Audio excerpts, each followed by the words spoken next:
দেখো, আমরা এর আগের দিন পার্ট সি এর এই 1 নম্বর অঙ্কটা করেছিলাম। এটা তোমাদের খাতায় করা আছে, আমরা হাতে হাতে করছিলাম অঙ্কটা। আর এই অঙ্কটা যেমন একদম সেম প্যাটার্নের অঙ্ক হচ্ছে 2 নাম্বারটা। তোমরা কম্পেয়ার করে দেখো, 1 নম্বর অঙ্কটা আর 2 নম্বর অঙ্কটা একদম অলমোস্ট একই রকম। আর তাই তোমরা 2 নাম্বারটা নিজেরা ট্রাই করবা 1 নাম্বারটা দেখে দেখে। আমরা 3 নম্বর অঙ্কটা আজকে আমি হাতে হাতে করাবো। এটা একটু অন্যরকম অঙ্ক। এটা আমি হাতে হাতে করাবো, তবে তোমরা 2 নম্বর অঙ্কটা সম্পূর্ণটা নিজেরা করবা 1 নম্বর অঙ্কটা দেখে দেখে। চলো, সবাই খাতা কলম নিয়ে নাও, আমার সাথে সাথে অঙ্কটা পড়বে এবং আস্তে আস্তে আমার সাথে সাথে করবা।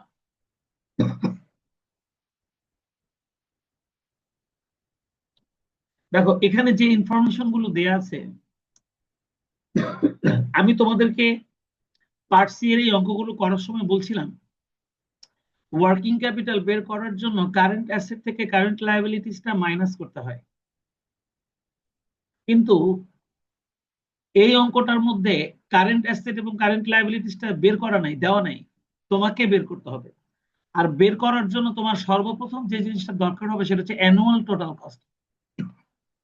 যেভাবেই হোক, তোমাকে আগে অ্যানুয়াল টোটাল কস্ট বের করতে হবে। আর একটা জিনিস তোমার প্রয়োজন হবে, সেটা হচ্ছে কনভার্সন পিরিয়ড। আর এই কনভার্সন পিরিয়ড গুলো ওনারাই তোমাকে দিয়ে দিবে। তো আমি একটু পড়ে দেখাই তোমাকে। তোমরা দেখো, from the following information estimates the needs of working capital of Antara Sports Products Limited. এখানে ওনারা আমাদেরকে সেলস বলে দিয়েছে 25 লাখ, টোটাল সেলস 25 লাখ। আর অন্যান্য ইনফরমেশনের মধ্যে র মেটেরিয়াল কস্টটা 40%। কার 40%? এই 25 লাখের 40%। ওয়েজেস 15%। কার 15%? এই ওয়েজেস এর 15, সেলস এর 50%। Factory overhead 20%। কার 20%? এই সেলস এরই 20%। তাহলে ওনারা শুরুতে যে আমাদের টোটাল সেলসটা দিয়ে দিয়েছে, এইটার ভিত্তিতেই তোমাকে ম্যাটেরিয়াল কস্ট, ওয়েজেস কস্ট আর ওভারহেড কস্ট ধরতে হবে। আর যদি আমরা এটা ধরতে পারি, তাহলে অ্যানুয়াল টোটাল কস্ট কিন্তু আমরা এই 3টে ইনফরমেশন থেকেই বের করতে পারবো। এই 3টে ইনফরমেশন থেকেই আমরা অ্যানুয়াল টোটাল কস্ট বের করতে পারবো। আর কনভার্সন পিরিয়ড, ওনারা বলছে অফিস এন্ড সেলিং ওভারে বলছে 10%, এটা আরেকটা খরচ। অফিস এবং সেলিং ওভার এটা 10% বলছে, এটা আরেকটা খরচ, এটাও সেলস এর ভিত্তিতে ধরবো।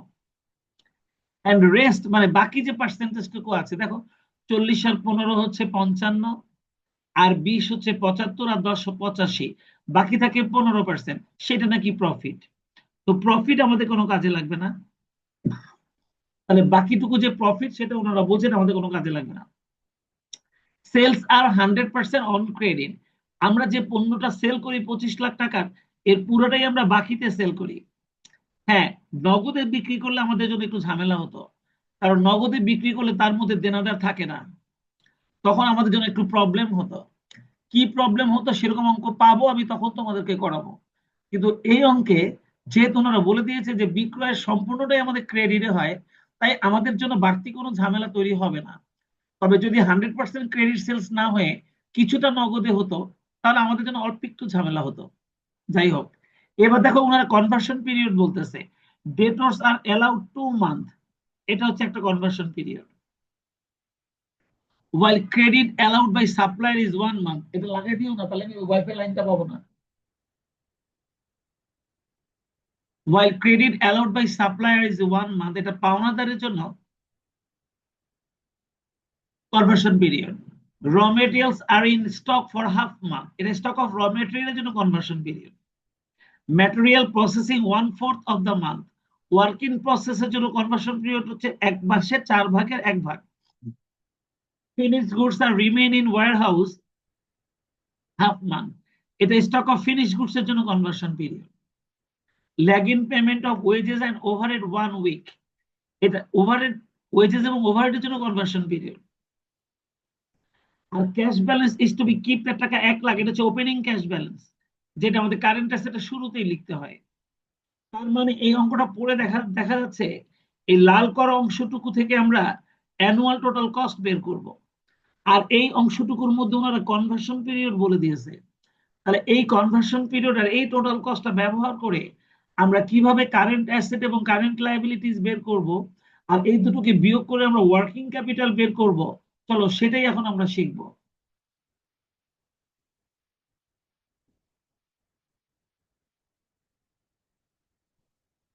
এটা ছিল আমাদের 3 নম্বর অঙ্ক। চলো আমরা এটা সলিউশন শুরু করি। যেহেতু আমাদের ওয়ার্কিং ক্যাপ আমাদের এটা পড়া হয়ে গেছে প্রশ্নটা, এবং আমরা সলিউশন শুরু করবো এবং তোমরা সবাই আমার সাথে সাথে অঙ্কটা করবে। আমরা প্রথম যে ওয়ার্কিংটা করব সেটা হচ্ছে calculation of annual total cost.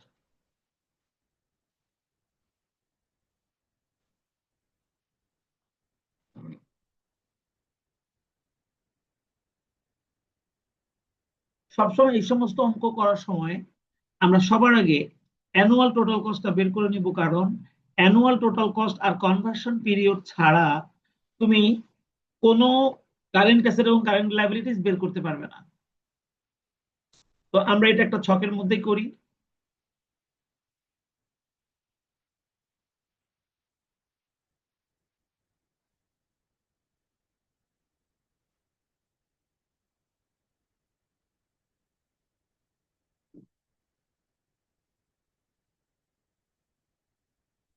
Particulars, টাকা টাকা।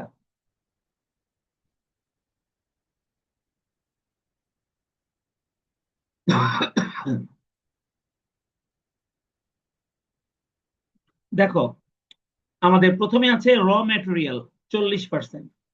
আমরা লিখে দিব র ম্যাটেরিয়াল 40%। কার 40%? এই যে 25 লক্ষ টাকা যে সেলস ছিল আমাদের, এই 25 লক্ষ টাকার 40%।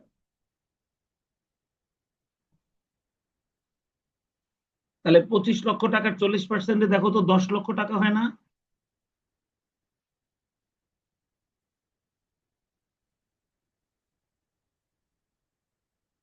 10 লক্ষ টাকা হয় না? জি স্যার। এবার দেখো আছে ওয়েজেস 15%। লিখে ফেলো। ওয়েজেসটা যে 15%, কার 15%? এই যে 25 লক্ষ টাকা আছে যে এটার 15%। তাহলে 25 লক্ষের 15% করো, 3,75,000।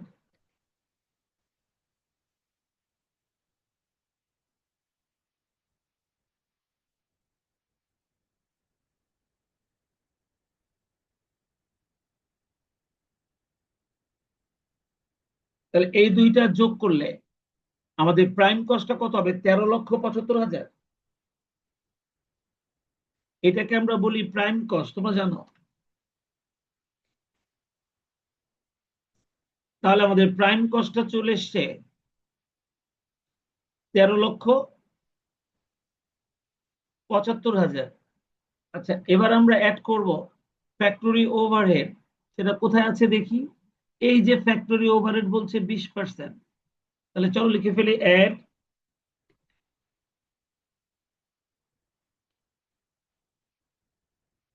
ফ্যাক্টরি ওভারহেড, আর সেটা বলছে ওনারা 20%। তাহলে যে 25 লক্ষ টাকা আছে যে এটার উপর 20%, তাহলে দেখো হবে 5 লাখ।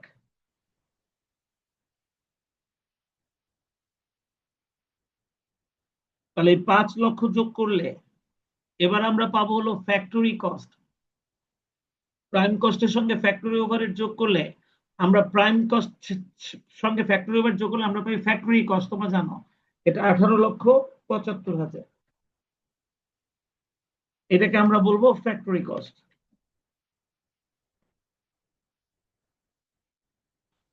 এটাকে আমরা বলবো ফ্যাক্টরি কস্ট।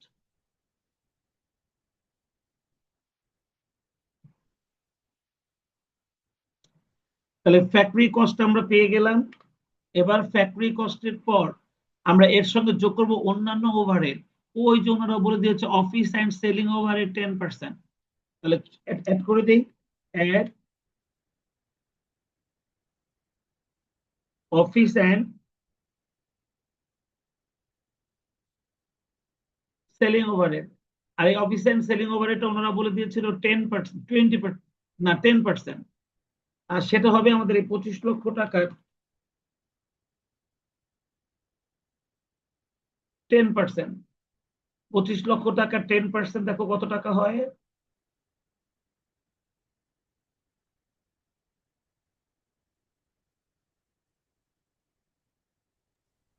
2,50,000।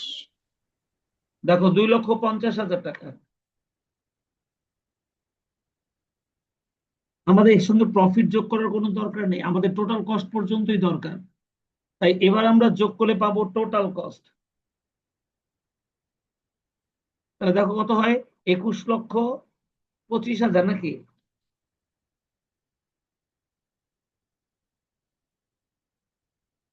তাহলে 21,25,000 টাকাই হবে আমাদের টোটাল কস্ট।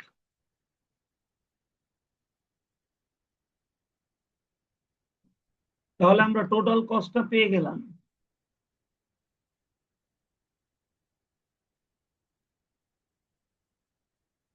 যে কোনো পার্ট সি স্ট্যান্ডার্ড ওয়ার্কিং ক্যাপিটালের অঙ্ক করার জন্য সবার আগে আমাদের প্রশ্ন থেকে অ্যানুয়াল টোটাল কস্টটা রেডি করে নিতে হয়, কারণ এইটার ভিত্তিতেই তোমাকে কারেন্ট অ্যাসেট এবং কারেন্ট লায়াবিলিটিস বের করতে হবে। আচ্ছা বলো তো, আমি এই প্রশ্নটা থেকে আমি যে কারেন্ট এই টোটাল কস্টটা বের করেছি, তোমরা কি সবাই এই টোটাল কস্ট বের করাটা বুঝেছো?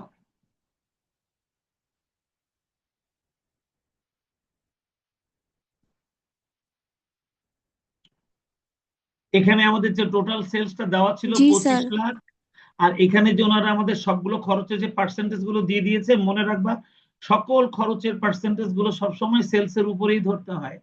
আর এই কারণে আমি যতগুলো খরচ এখানে পড়লাম, সবগুলো খরচ কিন্তু আমি ওই সেলস এর ভিত্তিতে ধরেছি, দেখেছো?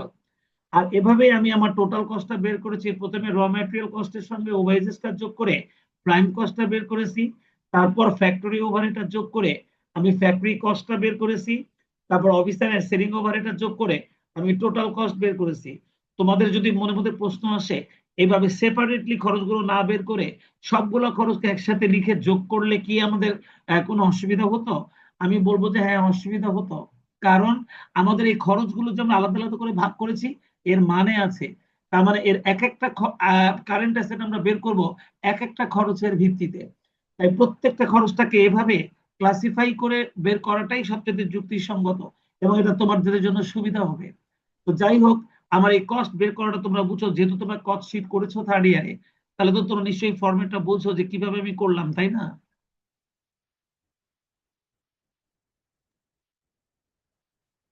এবার আমরা যে কাজটা করব, যেহেতু আমাদের টোটাল কস্ট বের হয়ে গেছে এবং এখানে ওনারা আমাদের কিছু কনভার্সন পিরিয়ড দিয়ে দিয়েছে, এই কনভার্সন পিরিয়ড এবং এই টোটাল কস্ট ব্যবহার করে এবার আমি কারেন্ট অ্যাসেট এবং কারেন্ট লায়াবিলিটি নির্ণয় করে আমি এখন টোটাল কস্ট তোমার ওয়ার্কিং ক্যাপিটালটা বের করব।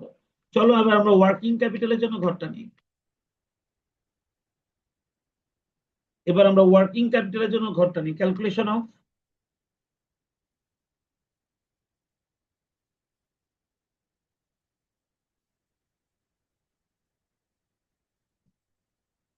Working capital required.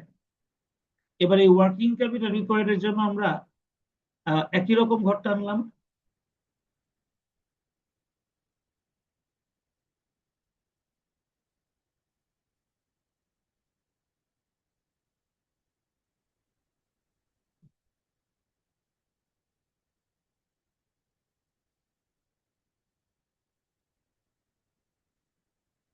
পার্টিকুলার টাকা টাকা।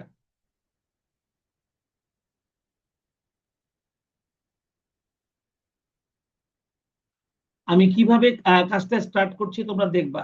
আমি যতগুলো ওয়ার্কিং ক্যাপিটাল অঙ্ক তোমাদেরকে করাবো, আমি প্রত্যেকটা অঙ্ক একই ফরম্যাটে একইভাবে করার চেষ্টা করব, যাতে তোমরা দেখে নিজেরা নিজেরা এটা করার তোমাদের জন্য করতে একটু সহজ হয়। সবাই আমার সঙ্গে সঙ্গে টেবিলটা রেডি করে ফেলো। আর এবার দেখো কাজটা, আমরা ওয়ার্কিং ক্যাপিটাল বের করার জন্য আমরা জানি আমাদের সূত্রটা হলো current asset minus current liabilities. তাই আমরা প্রথমেই কারেন্ট লায়াবিলিটি অ্যাসেটটা বের করব।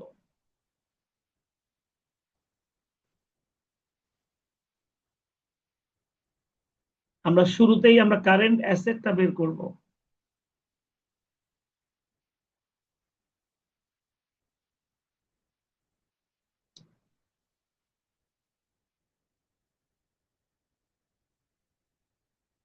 দেখো কারেন্ট অ্যাসেট বের করতে গিয়ে আমরা সবসময় সবার আগে ক্যাশ ইন হ্যান্ড যদি আমাদের অঙ্কে থাকে সেটা আমরা আগে লিখে নিব। ক্যাশ ইন হ্যান্ড, তোমরা একটু চেয়ে দেখো আমাদের যে প্রশ্নটা দেওয়া ছিল একদম লাস্টে ওনারা এই যে ক্যাশ ইন হ্যান্ড আমাদেরকে বলে দিয়েছিল cash balance is to be keep এর টাকা 1 লাখ, দেখেছো? তার মানে আমাদের হাতে নগদ টাকা রাখতে হবে 1 লাখ। এই কথাটার মাধ্যমে ওনারা আমাদেরকে বলে দিয়েছে যে আমাদের হাতে নগদ 1 লাখ টাকা রাখা দরকার। তাহলে চলো আমরা ক্যাশ ইন হ্যান্ড নামে ওই 1 লক্ষ টাকা এখানে বসাই দিই। তাহলে ক্যাশ ইন হ্যান্ড লেখা হয়ে গেছে। আমি যে সিরিয়ালটা মেনটেন করছি, তোমরা এই সিরিয়ালটা মেনটেন করলে কখনো অঙ্কটা করতে গিয়ে তোমাদের টেনশন বাড়বে না, আর কখনো কোনো আইটেম বাদ পড়বে না। তোমরা ক্যাশ ইন হ্যান্ডের পরপরই লিখবে স্টক অফ র মেটেরিয়াল।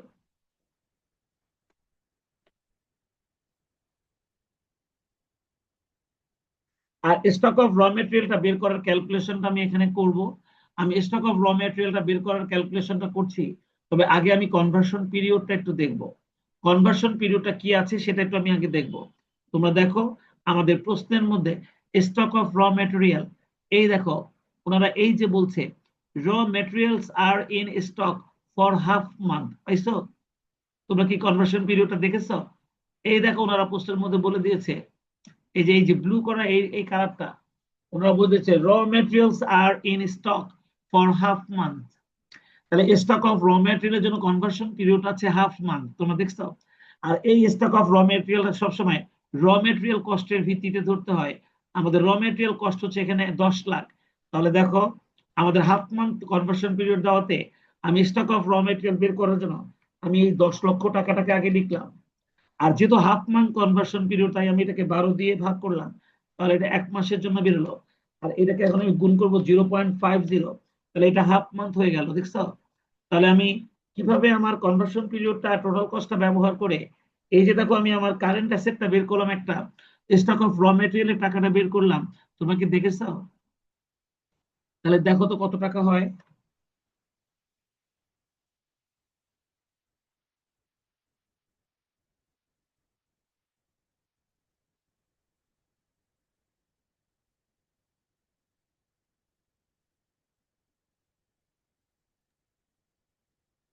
$30,666.66 মানে 67 হবে। 67 লিখতে পারি তাই না? আবার বলো তো অ্যামাউন্টটা কত? জি, 41,667।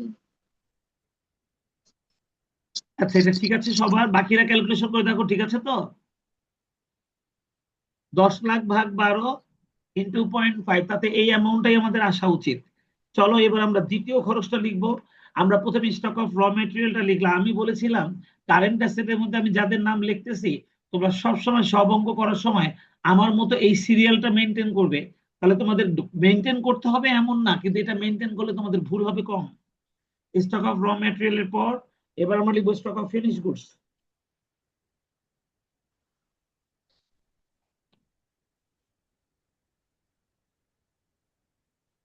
এবার স্টক অফ ফিনিশ গুডস এর ক্যালকুলেশন আমি করব, আমি তার আগে কনভার্সন পিরিয়ডটা দেখব।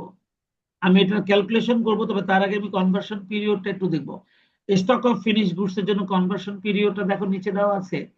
এই যে finish goods are to remain in warehouse for half month, দেখছো এই যে বলা আছে ফিনিশ গুডসটাও হাফ মান্থের জন্য আমাদের ওয়্যার হাউসে থাকে। Finish goods are to remain in warehouse for half month, তার মানে আমাদের স্টক অফ ফিনিশ গুডস এর কনভার্সন পিরিয়ড আছে হাফ মান্থ। আর ভালো করে শুনে রাখো সবাই, স্টক অফ ফিনিশ গুডসটা সবসময় ফ্যাক্টরি কস্টের ভিত্তিতে ধরতে হয়। স্টক অফ ফিনিশ গুডসটা সবসময় ফ্যাক্টরি কস্টের ভিত্তিতে ধরতে হয়। স্টক অফ র মেটেরিয়ালটা যেমন ম্যাটেরিয়াল কস্টের ভিত্তিতে ধরতে হয়, কিন্তু স্টক অফ ফিনিশ গুডসটা সবসময় ফ্যাক্টরি কস্টের ভিত্তিতে ধরতে হয়, অর্থাৎ 18,75,000। তাহলে চলো এবার আমরা আমাদের এই উপরের কষ্ট এখানে 18,75,000 লিখবো।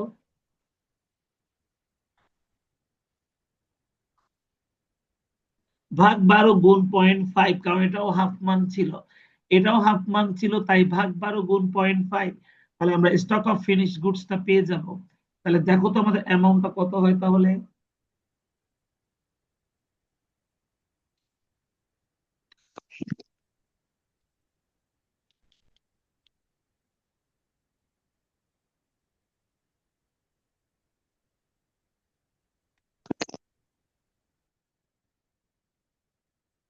125। কত? 78,125। আমরা অ্যামাউন্টটা শুনতে পাইনি, তুমি একটু ভালো করে বলো তো।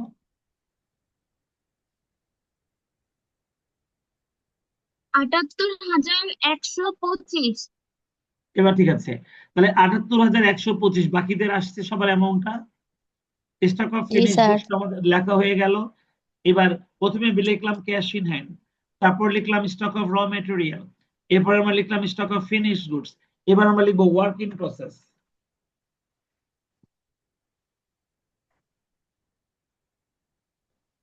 আর ওয়ার্ক ইন প্রসেসটা কিভাবে লিখতে হয়, আমি প্রথম যেদিন তোমাদের সঙ্গে আলোচনা করেছিলাম সেদিন আমি তোমাদেরকে বলেছিলাম যে ওয়ার্ক ইন প্রসেস মানে হলো আধা সমাপ্ত পণ্য। আর এইটা অ্যামাউন্টটা বের করতে গেলে তোমাকে ম্যাটেরিয়াল, লেবার, ওভারহেড তিনোটাই বের করতে হবে। ম্যাটেরিয়াল, লেবার, ওভারহেড তিনোটাই বের করতে হবে। সেই জন্য ওয়ার্ক ইন প্রসেস লিখে আমরা প্রথমে লিখবো ম্যাটেরিয়াল। আর ম্যাটেরিয়ালের জন্য আমরা আমাদের কনভার্সন পিরিয়ডটা আগে দেখে নেই।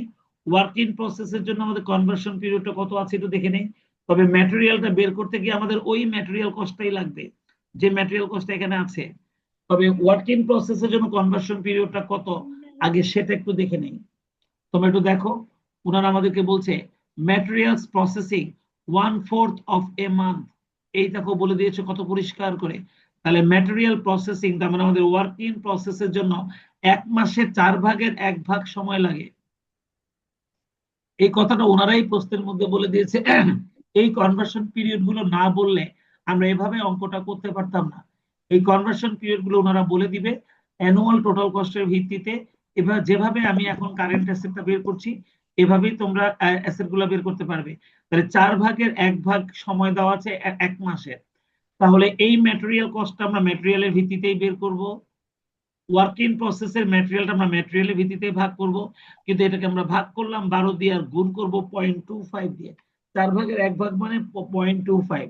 তবে ওয়ার্ক ইন প্রসেসে যে ম্যাটেরিয়ালটা আসে আমরা হিসাবে যেটা আসে আমরা তার 100% ধরি। এটা তোমাদেরকে আমি বলেছিলাম। তাই ক্যালকুলেশন করে যে অ্যামাউন্টটা আসে তার 100% করলে যেটা হয় সেটা এখন আমাকে বলবে। দেখো তো ক্যালকুলেশন করে কত হয়।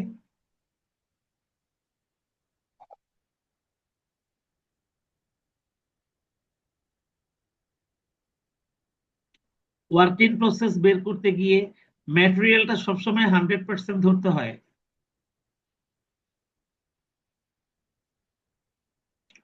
10 লাখ ভাগ 12 গুণ 0.25, 4/1 মানে 0.25।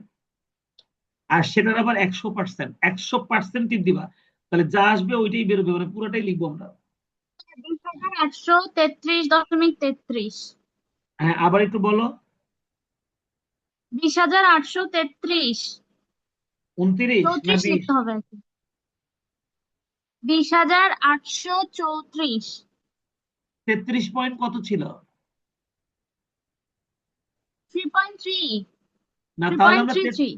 হ্যাঁ তাহলে 33ই লিখবো, ঠিক আছে। জি। আচ্ছা, ম্যাটেরিয়ালের পর এবার আমরা লিখবো হচ্ছে দেখো ওয়েজেস। ম্যাটেরিয়ালের পর আমরা লিখবো ওয়েজেস।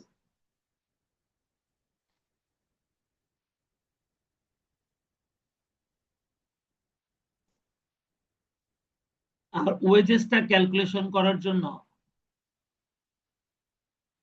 আমরা ওয়েজেস এর ভিত্তিতে ক্যালকুলেশনটা করব। আমাদের ওয়েজেস কস্টটা কত ছিল দেখো। ওয়েজেস কস্টটা আমাদের ছিল হচ্ছে 3,75,000। এই যে ওয়েজেসটা আমাদের ছিল 3,75,000। তাহলে আমি ওয়েজেস এর এটাকে 3,75,000 নিব।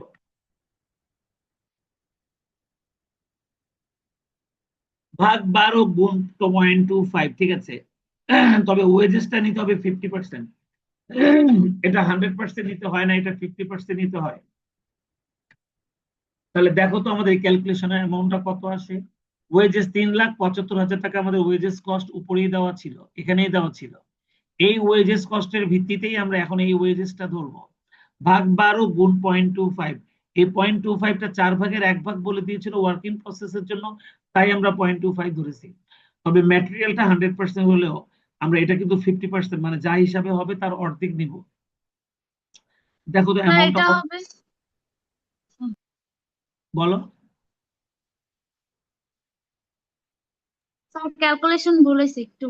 আচ্ছা আবার করো, 3,75,000 ভাগ 12 ইন্টু 0.25, যা হবে সেটা তার সঙ্গে আবার ইন্টু 50% করবা।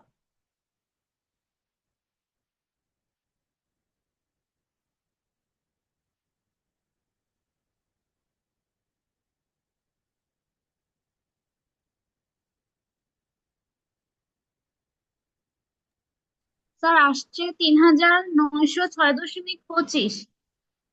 তাহলে 3,906, তাই তো? জি। আচ্ছা, 5-এর কম হলে আমরা ওই ফিগারটা নিব না। তাহলে এই যে আমরা আরেকটা অ্যামাউন্ট পেয়ে গেলাম ওয়েজেস, এবার আমরা লিখবো ফ্যাক্টরি ওভারহেড। তাহলে ওয়ার্কিং প্রসেস ধরতে গেলে শুধু ম্যাটেরিয়াল ধরলেই হয় না, material, wages, overhead, factory overhead সবই ধরতে হয়। শুধু ফ্যাক্টরি ওভারহেড, অন্য ওভারহেড ধরা যাবে না। তাহলে ফ্যাক্টরি ওভারহেডটা ধরার জন্য আমরা এবার ক্যালকুলেশনটা লিখবো। ফ্যাক্টরি ওভারহেডটাও 50% ধরতে হয়, কিন্তু আমাদের ফ্যাক্টরি ওভারহেডটা কত ছিল একটু উপরে দেখে নেই। দেখো আমাদের ফ্যাক্টরি ওভারহেডটা 5 লাখ ছিল, দেখেছো? এই যে আমাদের ফ্যাক্টরি ওভারহেডটা 5 লাখ ছিল। তাহলে ওয়ার্কিং প্রসেসের এখানে আমরা লিখবো 5 লাখ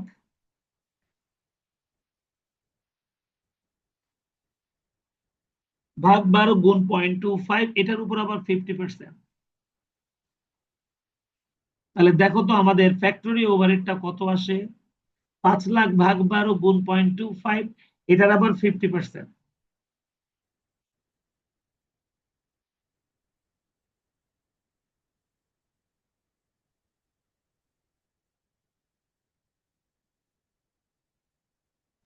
স্যার 5,208।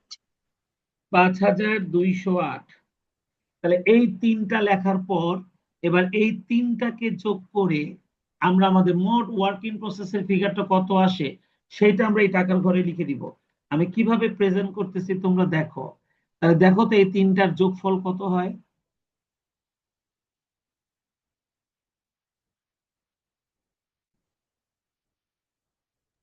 29,947। 29,947, 907। জি। এটাই তো না? জি জি। তাহলে দেখো আমরা আমাদের কারেন্ট অ্যাসেট বের করতে গিয়ে ক্যাশ ইন হ্যান্ডটা আগে লিখলাম, স্টক অফ র মেটেরিয়ালটা লিখলাম, এবার স্টক অফ ফিনিশ গুডসটা লিখলাম, তারপর আমরা ওয়ার্ক ইন প্রসেসটা লিখলাম, সবার শেষে আমরা লিখবো ডেটর্স। সবার শেষে আমরা লিখবো ডেটর্স। চলো এবার আমরা ডেটর্সটা লিখে দিই। আর ডেটর্সটা সবসময় অ্যানুয়াল টোটাল কস্টের ভিত্তিতে বের করতে হয়।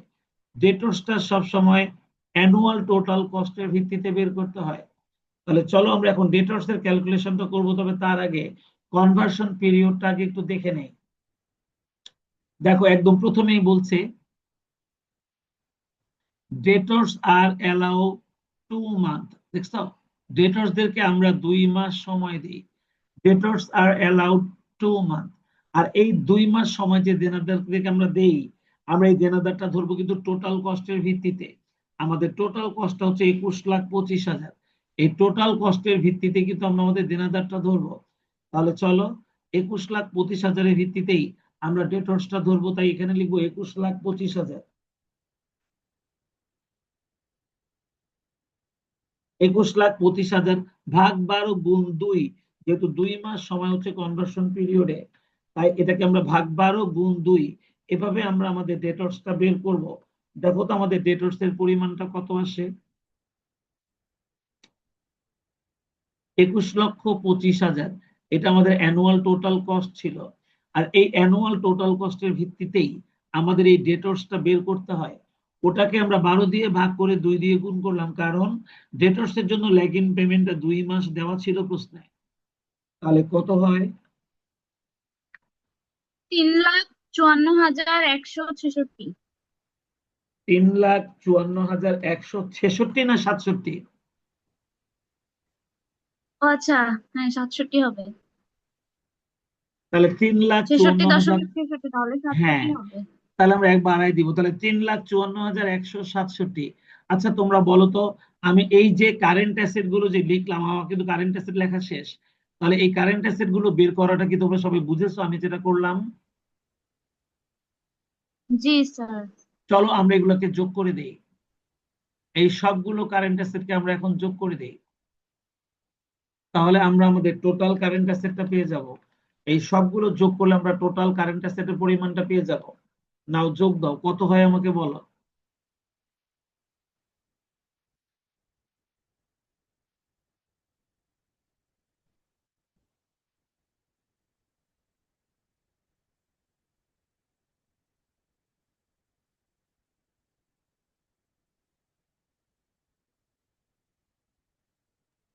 স্যার 6,03,906। তাহলে 6,03,906 হলো আমাদের টোটাল কারেন্ট অ্যাসেট। এবার সূত্র অনুযায়ী আমাদেরকে এখন এখান থেকে লেস করতে হবে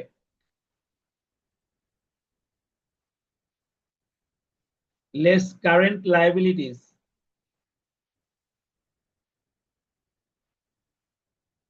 আর কারেন্ট লায়াবিলিটিসটা বের করতে গিয়ে আমরা কোন কোন লায়াবিলিটিস গুলো লিখবো তোমরা দেখো। প্রত্যেকটা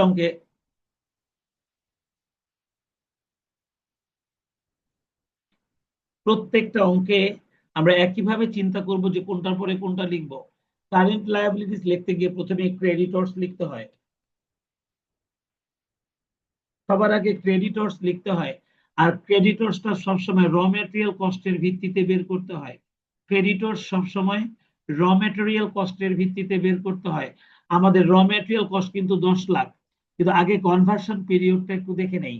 ক্রেডিটর্স এর কনভার্সন পিরিয়ডটা এই যে ওনারা বলছে যে debtors are allowed 2 month while credit allowed by supplier is 1 month। তার মানে পাওনাদাররা আমাদেরকে সময় দেয় মাত্র 1 মাস। দেখো, পাওনাদাররা আমাদেরকে 1 মাস সময় দেয় সেটা বলে দিয়েছে। আর আমরা এই কনভার্সন পিরিয়ডটা ধরবো ম্যাটেরিয়াল কস্টের ভিত্তিতে, অর্থাৎ 10 লাখের ভিত্তিতে। তাহলে চলো, ক্রেডিটর্স 10 লাখ ভাগ 12 গুণ 1,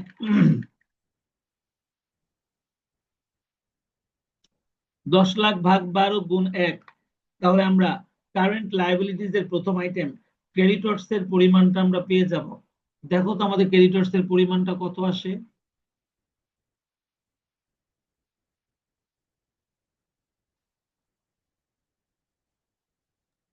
83,333। আমরা ক্রেডিটর্সটা পেয়ে গেলাম। এবার দেখবো আমাদের কোনো খরচ বকেয়া আছে কিনা বা খরচের কনভার্সন পিরিয়ড দেওয়া আছে কিনা। দেখো ওনারা বলছে lag in payment of wages and overhead 1 week, 1 সপ্তাহ।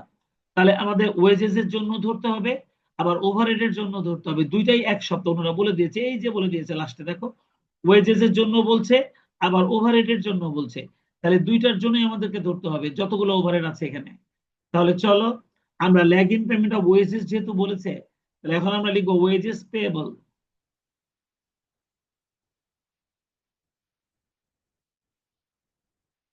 আর ওয়েজেস পেয়েবলটা আমরা অ্যানুয়াল ওয়েজেস কস্টের ভিত্তিতে ধরবো। আমাদের অ্যানুয়াল ওয়েজেস কস্টটা কত ছিল তোমরা দেখে নাও। আমাদের অ্যানুয়াল ওয়েজেস কস্টটা 3,75,000 ছিল, ওই যে লিখছিলাম। তাহলে 3,75,000। আর যেহেতু এটা 1 উইক বলছে ওনারা, খেয়াল করো কনভার্সন পিরিয়ডটা কিন্তু 1 উইক বলছে, এই যে 1 উইক, পাইছো? তাহলে আমরা এটাকে আর 12 দিয়ে ভাগ করব না, এবার আমরা 52 দিয়ে ভাগ করব। 52 সপ্তাহে 1 বছর। তাহলে 3,75,000 ভাগ 52 গুণ 1। এই তাহলে দেখো তো আমাদের ওয়েজেস পেয়েবলটা কত আসে। এটা 1 সপ্তাহ বলেছে বলে আমরা 52 দিয়ে ভাগ করেছি। 1 সপ্তাহ বলেছে বলে আমরা 52 দিয়ে ভাগ করেছি, দেখো তো কত হয়। 7,212। কত? 7,212। 7,212। ওয়েজেস এর পরে এবার আমরা লিখবো ফ্যাক্টরি ওভারহেড।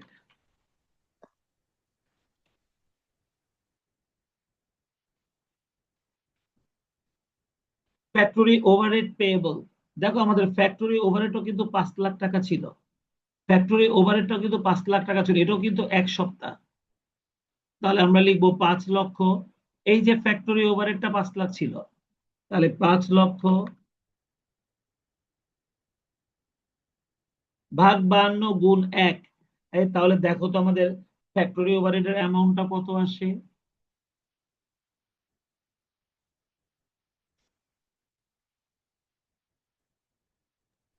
স্যার 9615। 9615। আচ্ছা, এবার আমরা আরেকটা ওভারহেড আছে আমাদের। আরেকটা ওভারহেড আছে, সেটা হলো এই যে অফিস অ্যান্ড সেলিং ওভারহেড ছিল। অফিস অ্যান্ড সেলিং ওভারহেডটা ছিল হচ্ছে আমাদের 2,50,000। এটাও ধরতে হবে, সকল ওভারহেডের জন্য 1 সপ্তাহ সময়। তাহলে অফিস অ্যান্ড সেলিং ওভারহেড,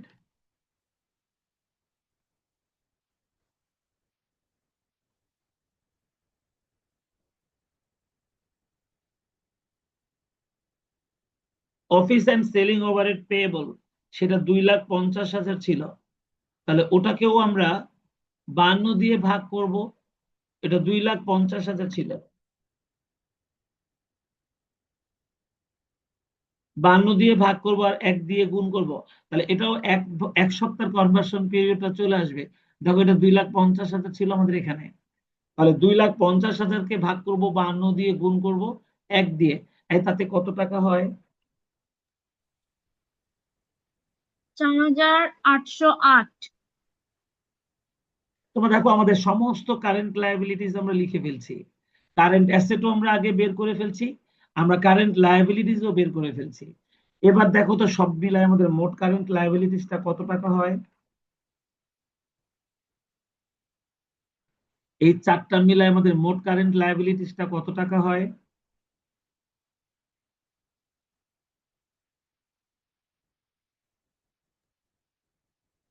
1,04,968। 1,04,968। এইটা যদি আমাদের এখন কারেন্ট লায়াবিলিটি হয়, তাহলে উপরের ওই কারেন্ট অ্যাসেট থেকে এই কারেন্ট লায়াবিলিটিসটা বাদ দিলেই আমরা আমাদের ওয়ার্কিং ক্যাপিটাল রিকোয়ারমেন্টটা পেয়ে যাব। তাহলে দেখো আমাদের ওয়ার্কিং ক্যাপিটাল রিকোয়ারমেন্টটা কত টাকা আসে।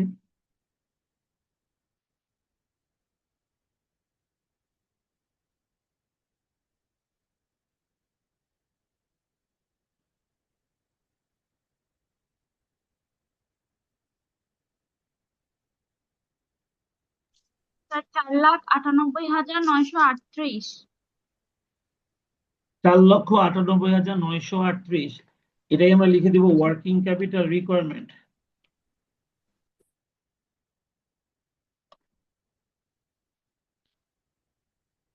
দেখো, আমরা অঙ্কটা কমপ্লিট করে ফেললাম। আমি কোন প্রসেসে কি